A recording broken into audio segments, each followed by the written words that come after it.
The City of Burlington has now approached the Ontario Ministry of Natural Resources regarding how to address the significant amount of coyote encounters in the community, after considering a bylaw last year and hosting a public meeting at Central Arena last week to hear from concerned residents.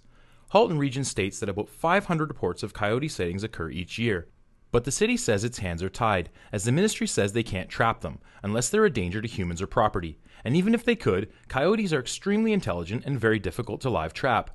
They can't kill them either, and even if that happens, studies show that the coyote population evolves to compensate with larger litters. Along with these limitations, astoundingly, the coyote can only be relocated up to 1 kilometer from where it's captured. Coyotes, or Canis latrans, are most common in areas near farms or parkland. They travel quietly in ravines, paths, and hydrocorridors, and prefer to avoid humans despite living in close proximity to us. We are their only known natural predator. The coyote's diet is mostly small rodents, fish, and snakes, but they'll also eat garbage, so be sure to keep trash sealed and only put it out the morning of pickup. Also, be sure to not leave babies, children, or small pets unattended in areas that coyotes have been sighted in, and avoid these areas between dusk and dawn.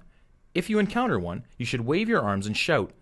Standing and facing the coyote, do not turn your back. Call Halton Police if you feel your life is in danger.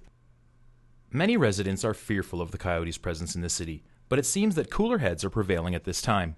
Well, I think it's a good thing that the city has asked the provincial government to get involved, but I don't want to see government officials down here with guns shooting coyotes, because it's our fault that the coyotes are here, not the coyotes' fault. So we shouldn't be taking it out on the coyotes. We should be learning to stay away from them rather than them away from us.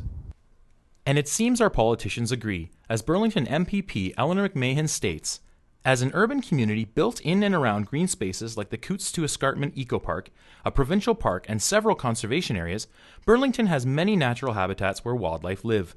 We are in their backyard, so we must learn how to peacefully coexist. It is most important to educate ourselves on coyotes. For instance, they are not main carriers of rabies, and represent less than 1% of all cases in wild animals in Ontario over the last 40 years. Because ultimately, the bottom line right now is that we must learn to live with our wild neighbors. For Halton Insider, I'm James Spalding.